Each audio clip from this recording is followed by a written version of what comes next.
The founding of the internet that we've talked about so far, that early period from, say, 1960 up through 1990 or so, was really centered on these idealistic goals of its creators. This generative process that helped to create an open and accessible internet that was mainly used by researchers, by computer science departments, by some government roles, but really were used by very, very few people, and looked and felt very unusual to most people that would consider, or that would describe the internet that we have today. So it wasn't until the 1990s when we actually saw the emergence of the internet as we know it today, and that really started in 1993. In 1993, web browsers like Mosaic and AOL and CompuServe and a few others were introduced, and the public, commercially driven internet that we now know today grew very quickly. This became the entirety of the internet when NSFNet was phased out in 1996. So from 1985 to 1996, either the entirety or the vast majority of the internet was funded by, or was supported by, government funding. That diminished very quickly after 1993, and by 1996 it was phased out entirely. The browsers that we currently use, like Chrome and Firefox and Safari, are by most accounts the technological innovation that made the internet accessible and useful to the masses. And that brought political viability to the internet, something we're going to be talking a lot about. The idea that more and more people could actually use it meant that political organizations, political actors, and political entrepreneurs could use this to try to communicate with the public, and as we're going to find out later on, could actually get information from the public, this interactive process.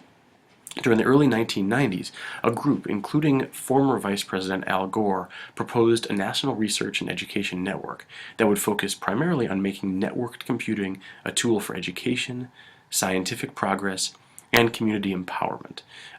What's important, there was this famous, or infamous, I should say, line back when Al Gore was running in 2000, that Al Gore created the internet.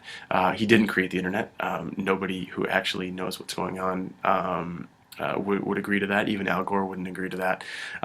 But he definitely did he was very active in determining what the internet actually is today. And this proposed National Research and Education Network did not come to be. It did not come to be, and instead was replaced by a privatization movement. So instead, the federal government chose to privatize the internet, creating the commercially driven internet that we have today. So this was a choice by the government. The government could have stepped in and taken over once these servers were actually in place. They chose not to, and allowed for an increased level of privatization, leading to what we have today. And that also led to an incredible amount of growth in web use. Web browsers provided the catalyst for a true explosion in the scope of the internet, starting in 1993, and really took off after that. Web traffic, as you can see here, on internet backbones in the United States grew 100-fold in only 2 years. So from 1994 to 1996, the number of the amount of traffic on the internet in 1996 was 100 times as much as it was in 1994. That really happened because of those browsers. In December 1995, as you can see here, there were 16 million internet users worldwide.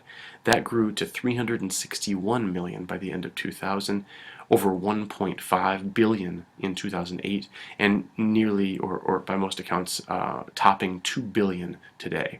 What you'll note here is both the blue bars, which are talking about which indicate the actual number of internet users around the world, and then the yellow line, which is talking about the percentage of the internet, the percentage of the world's population that has access to the internet or is online regularly. In 2009, it was up to 25%. We see it continually growing from there. But clearly, this is not a uniformly accessible tool, and something that we'll continue to talk about a lot as we move forward.